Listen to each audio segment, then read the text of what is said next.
Okay, so wiwibloggs.com. This is an interview for wiwibloggs. We've got the Eurovision royalty. You know, Ralph Siegel, you know what I now call you? I call you the Grand Duke of Eurovision. Don't make me so old.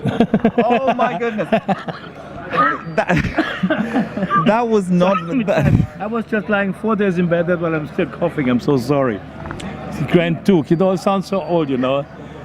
Yeah, no, I was just thinking, I mean, but there's so many composers in Eurovision. A lot of people have made a mark on Eurovision, but nobody's done 40 years of Eurovision. That's true, yes. And I'm thank God that I'm still alive, you know. It's 4 years ago I didn't think I would still be here, you know, and music always helped me to survive all my life, and especially in the last 4 years when I had cancer, you know. And wow, to be here again is for me like a wonder, you know. And then I have an artist like Valentina, which makes me feel I should give her everything I can, you know. And we worked the whole year to find this one song in the end, you know. And it somehow makes me feel very, devout also, humble, that I'm being able to hear and to go after 32 years one more time on the piano.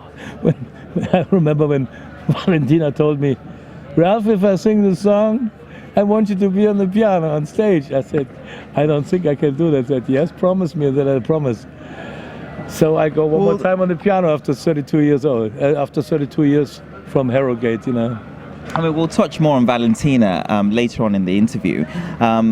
Your head of press invited me to your party, your celebration in Copenhagen, marking 40 years of you in the business, and there were lots of surprise appearances from Nicole, for instance. I mean, she showed up at the party. It was not my party, it was a surprise party from my friends from Marino, you know, who did this. I didn't even know, I didn't even know what it's gonna be. But in the end I said, okay, we do a talk show. And I met Rick, who's a wonderful guy, you know, he's a very nice host. And then we said, okay, what can we do? And then talking about it, I say, well, maybe I should do something which makes everybody happy. And I called up Nicole and I said to her husband, I said, what are you doing over the weekend? So, well, no, we don't know yet. Maybe watch TV. I said, how about coming to Copenhagen for a night? He says, why not? Okay, you know, and this was very sweet of her, you know. But it's very special, and I've been privileged to interview Valentina Monetta from San Marino a couple of times, and one of the interviews I did marked ABBA's 40 years in Brighton, and of course it was interesting because it was a double celebration, because your 40 years is also this year, really, in terms of the work that you've done for Eurovision and your catalogue of hits and the people that you've worked for. You've worked with Assia. You've worked with Assia. What was that experience like for you? Well, the story is very simple. My father knew Assia since the 50s. And he wrote some lyrics in the 50s. Eine petite diligence, eine weiße Hochzeitskutsche. And that's how I knew Assia in the 50s when I was 8, 9 years old, you know. And I made a celebration to the 100th birthday of my father and my mother. And I invited all the still living people in those days who sang songs from my father and who knew my mother and so on. My father is dead since 40 years. But I did this party for my 100th birthday on the honor of my father. So I invited Assia. So there she was with 85 years coming, sitting as honorary on this happy birthday party from my father. And we were talking, and somehow we were talking about the Eurovision naturally. And I said, you want to do it again? And she said, yes, Ralph, I would do it. With you, I would do it. So we wrote C'était ma vie, and we couldn't get through. We were number 6 in Switzerland. And then we said, okay, it's a pity. And I said, let's do it one more time. And it's all in your head. And it's all in your head. But we didn't get, she was not able to get enough votes from the kids to get even in the show, you know. But this is a fantastic lady, you know. So I gave her a little dog for a present, which she still loves. And then we've every time I hear that she doesn't feel well, I call her. But she's still okay, and this year we talked about it and said, then I do it when I'm 90, you know. This is fabulous. But you know what's even more fabulous? It shows the strength of your composition as a composer. I mean, C'était ma vie and It's All in Your Head are two very, very different compositions. The Social Network and Maybe, or even Chrysalis, are three very, very different compositions. Ralph, you're not a one-trick pony. You are a musical genius. How do you come up with ideas of panning very, very different compositions and in some cases presenting it to the same artist? Well, I started somehow in the kindergarten, you know. I started with Orffsche Schulwerk, with bing, bing, king, bing, kling, kling, to accordion, to guitar and piano and drums. I had my first band. Then I lived in England. I lived in Paris 1 year to hear, somehow get the flavor of the French chanson. And my father sent me to Nashville, Tennessee, to all the, you know, the country guys down there. And then I worked in New York, which was also kind of different, you know. And then with 20 years, I started with my idols were Donovan, you know. I loved Bob Dylan, you know. I loved Motown, you know. And so I went through the whole bit and came back and started in Germany, and suddenly nobody wanted country music, nobody wanted Motown music in those days. And I started to write so-called Schlager music because Arnie Harris, the husband of Peggy March, told me, Ralph, write a Schlager for us, you know. In those days I wrote songs against war with Michael Kunze. We wrote protest songs, you know. Somehow, to make a short story long or long story short, I was into so many different kind of music raised. And then naturally it's the artist also, you know. It's the artist or it's an idea. If you have a song, you make a song about Papa Penguin, which we did in the 80s, you know, then I had dancing penguins, you know. And when we did the theater, we had the pantomimes. And naturally, if you have an idea to write about theater, you write something else than about a penguin, you know. It was the same year, by the way, you know. And Papa Penguin was one of my biggest hits, was only number 8, you know, in the Eurovision in those days. And Chiriola Cinquenti was another big hit for you. And then I had the crazy idea of Genghis Khan, you know, Genghis Khan. So I said, okay, if we write about Genghis Khan, we put him on stage, you know. And so this happened, and you do different things. And one night we said, okay, the world is so crazy, let's write a peace song, you know. Then we so I was talking to Bernd Meinung, also we need a peace song which is a little bit not so stressy, not so tough, no soldiers, no. I said, well, a little different. And he said, why don't we write a little piece? You know, if you're talking the fifth time, do it a little bit different. So that's how things come up. And then even if we all give a little for Switzerland, I mean that was a big if we song. all give, yeah, well, this was a sweet song. We did a mistake with this Too Many Nations. I think if Liel and Claudia would have sung it by themselves instead of the six countries, for one. There was too much. It looked too much for catching votes, you know. But I found out too late, you know.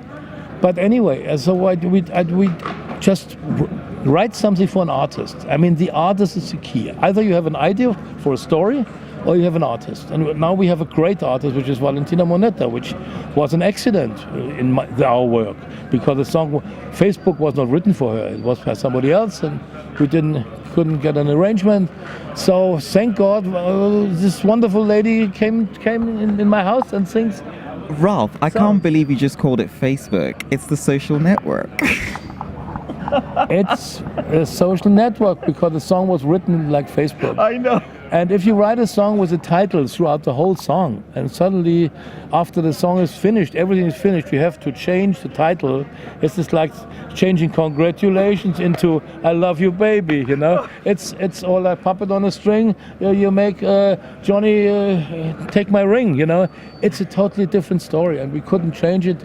But Valentina did her best, you know. She went in like an artist. I say, okay, now we do everybody loves you so, or whatever, you know. Yeah. So that was pretty tough. But then we wrote Chrysalide for her, and she did a fantastic job. I mean, she's a great singer. She's an artist with heart. By the way, you know, I've interviewed her a few times. She absolutely adores you. She's like, oh Ralph, oh Ralph, oh Ralph.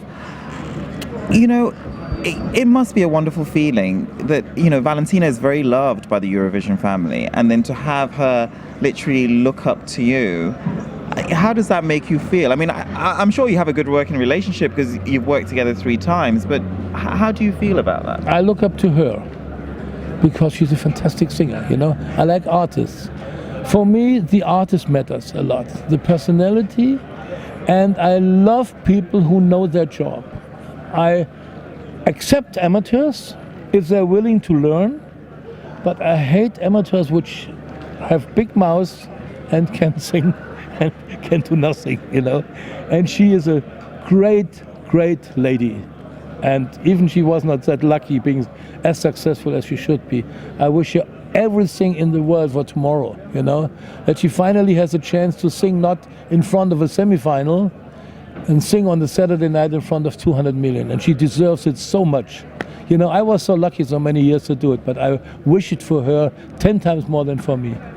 And as a composer, I'm just curious to know, because you follow the contest a lot over your 40 years, and you are here in Copenhagen very actively.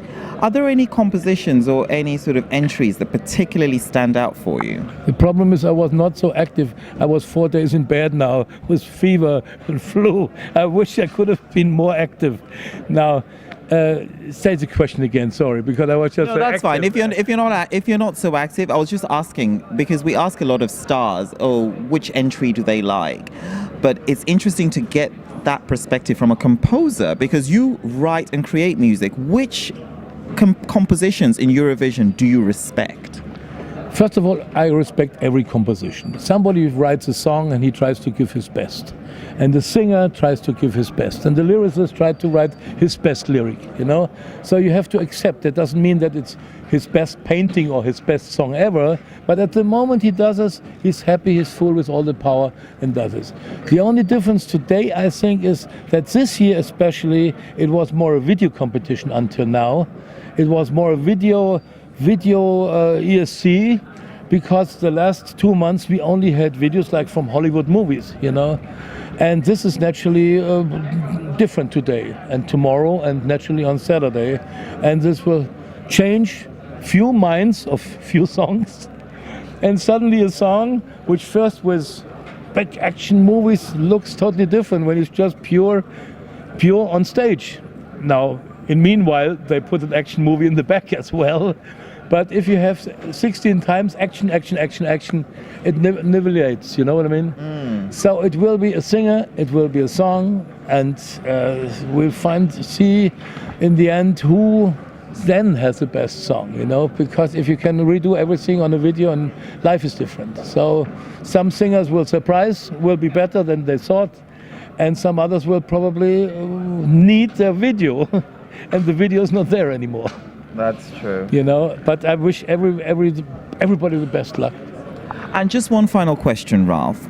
Eurovision is obviously a very exciting contest, but a lot of Eurovision entries don't have mileage after the contest.